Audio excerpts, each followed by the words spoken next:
Melody Kush. This is Lana Del Rey. What's the weirdest place that you've had sex? I gotta know. Oh my God, yeah, that. Get on your knees. Like, oh wow, like that's really how it is in the cam world? I really like it. Sex tales. Before we move on, I just want to congratulate you. I know that Avenatti got convicted back earlier this year for basically stealing out of your piggy bank when this book came out. So I'm glad to hear that, you know, you're getting that justice that you definitely deserve and that you can move forward and move forward with publishing your book and making up for all of that. Thank you. Yeah, it's exciting. And he tried a bunch of shit, and there was a moment where I was afraid because he was caught by the FBI. Like, I'm not even the one that pressed charges. They caught him and came to me. I wasn't the prosecutor. I was a witness and the victim. And it was pretty interesting that they came to me and like, did you know about this? And I was like stunned that he had forged my signature and created a bank account I didn't know. And basically, he got convicted of wire fraud and embezzlement, I guess, theft of some sort, and wire fraud, forgery, and embezzlement. And he just intercepted my money and lied to me every day about it for months. Wow. And he was convicted, even though he tried really hard to convince the jury that I'm crazy and I was making it up. But it doesn't matter. I could be crazy. Like, I could be completely batshit crazy, licking the wall in a straitjacket, and it doesn't change the fact that they had evidence. And his own secretary testified against him and said, yeah, he told me to copy her signature. So it doesn't even matter how insane I am. But he tried to make the case of the trial about me being crazy because I work in the paranormal field and because I am not even kidding. The text messages between Michael Avenatti and Luke Janklow are fucking disgusting. They were talking about me and they had all came out in court about how, I gave her the money. She's just confused.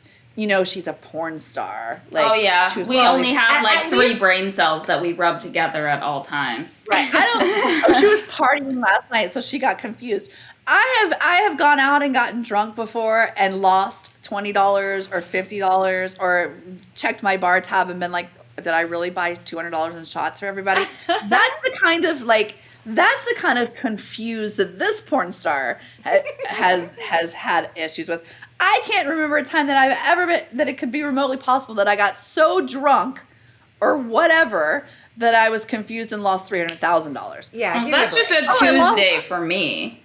At least, you know what? At least at the end of the day, you know that the FBI's got your back. And I'm sorry, but that's kind of on the side of the FBI that you want to be on. You're on the good side. So I'm on the good side. And you know, and the wildest part about this whole trial is that 2 days in, Avenatti fired his attorneys and represented himself, which means when I was on the stand, he was allowed to personally cross-examine me, and they left me up there for 5.5 hours, during which time he berated me and insulted me and called me names and tried to like say because I had done porn and was an actress that I was faking. Yeah, I faked you stealing my money. Yeah, that's a thing.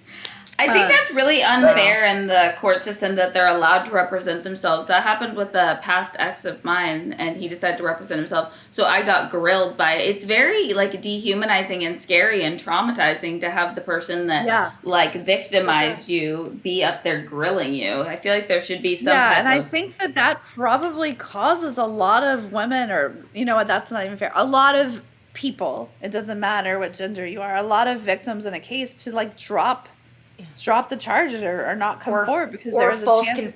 Or false confessions happen all the time for things like that. Yeah. You know, they just wear people down. It's a terrible practice. Hey, Sex Squad. Remember to spank that like button and subscribe on our YouTube channel, youtube.com/camminglife. And make sure to subscribe to Sex Tales wherever you listen to your favorite podcast. Yes.